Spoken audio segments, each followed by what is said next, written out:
ಭೂಕುಸಿತ ಪ್ರದೇಶಕ್ಕೆ ಶಾಸಕ ಆರಗ ಜ್ಞಾನೇಂದ್ರ ಭೇಟಿಯನ್ನು ಕೊಟ್ಟಿದ್ದಾರೆ. ಶಾಶ್ವತ ಪರಿಹಾರದ ಭರವಸೆಯನ್ನು ಕೊಟ್ಟಿದ್ದಾರೆ ತೀರ್ಥಹಳ್ಳಿಯ ಶಾಸಕ.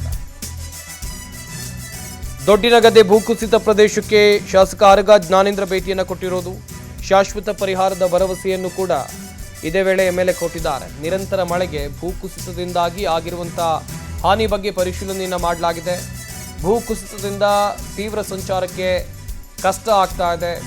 ರಾವೆ ಗ್ರಾಮ ಪಂಚಾಯಿತಿ ವ್ಯಾಪ್ತಿಯಲ್ಲಿ ಸದ್ಯ ಅಲ್ಲಿ ಪರಿಶೀಲನೆಯನ್ನು ಕೂಡ ಮಾಡಲಾಗಿದೆ. ನಿರಂತರ ಮಳೆ ಭೂಕುಸಿತದಿಂದ ಆಗಿರುವಂತಹ ಹಾನಿ ಬಗ್ಗೆ ಪರಿಶೀಲನೆಯನ್ನು ಮಾಡಲಾಗಿದೆ. ಸಂಕಷ್ಟಕ್ಕೆ ಸಿಲುಕಿರುವ ವೀರಪ್ಪಗೌಡ ಕುಟುಂಬ ಮತ್ತು ಯಾರ್ವೆ ಗ್ರಾಮ ಪಂಚಾಯಿತಿ ವ್ಯಾಪ್ತಿಯಲ್ಲಿ ಸಾಕಷ್ಟು ಜನ ಇದ್ದಾರೆ. ಅವರೆಲ್ಲರೂ ಕೂಡ ಸಂಕಷ್ಟದಲ್ಲಿದ್ದಾರೆ. ಅವರಿಂದ ಮಾಹಿತಿಯನ್ನು ಕೂಡ ಪಡೆದಿದ್ದಾರೆ. ಅಧಿಕಾರಿಗಳು ಸ್ಥಳೀಯರ ಜೊತೆಯಲ್ಲಿ ಎಂಎಲ್ಎ ಆರಗ ಜ್ಞಾನೇಂದ್ರ ಸಮಾಲೋಚನೆಯನ್ನ ಮಾಡಿದ್ದಾರೆ. ಹಾನಿಗೆ ಸರ್ಕಾರದಿಂದ ಸೂಕ್ತ ಪರಿಹಾರ ಕೊಡಿಸುವುದಾಗಿ ಆರಗ ಜ್ಞಾನೇಂದ್ರ ಇದೇ ಸಂದರ್ಭದಲ್ಲಿ ಭರವಸೆಯನ್ನು ಕೂಡ ಕೊಟ್ಟಿದ್ದಾರೆ.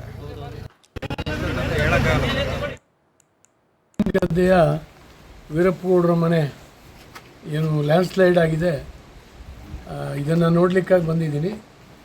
ಮತ್ತು ಸಾರ್ವಜನಿಕರು, ಇಲ್ಲಿಯ PDO, RI ಇವರೆಲ್ಲ ಸೇರಿದ್ದಾರೆ.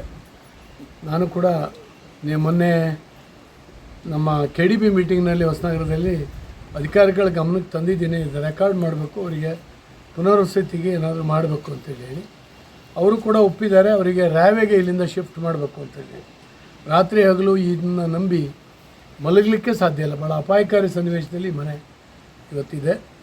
ಹಾಗಾಗಿ ಅವರಿಗೆ ಒಂದು ಮನೆ ಕಟ್ಕೊಳ್ಳಲಿಕ್ಕೆ ಇದಕ್ಕೆ ಸರ್ಕಾರದ ಕಡೆಯಿಂದ ಸಹಾಯ ಆಗಬೇಕು ಅನ್ನುವಂಥದ್ದು ನಾನು ಒತ್ತಾಯ ಮಾಡ್ತಾಯಿದ್ದೀನಿ. ಸರ್, ಮತ್ತು ಇಲ್ಲಿ ಸ್ವಲ್ಪ ರೋಡ್ ಸಮಸ್ಯೆ ಇದೆ ಸರ್, ಇದ್ರ ಬಗ್ಗೆ ತಾವು ರೋಡ್ ಈಗಾಗಲೇ PMGSYನಲ್ಲಿ 4 ಕಿಲೋಮೀಟರ್ ಸ್ಯಾಂಕ್ಷನ್ ಆಗಿದೆ. ನಾನೇ ಹಿಂದೆ ಒಂದು ಸೇತುವೆ, ಮೋರಿ ಇದನ್ನೆಲ್ಲ ಮಾಡಿಸಿದ್ದೆ. ಆ 4 ಕಿಲೋಮೀಟರ್ ಆದ್ರ ಮೇಲೆ ಸುಮಾರು 40 ಲಕ್ಷ ರೂಪಾಯಿನ ಬೇರೆ ಗ್ರ್ಯಾಂಟ್ನಲ್ಲಿ ಈಗಾಗಲೇ ಇಟ್ಟಿದ್ದೀವಿ. ಅದು ಇಲ್ಲಿಂದ ಸ್ವಲ್ಪ ಮುಂದುವರೆಗೂ ಹೋಗ್ತದೆ.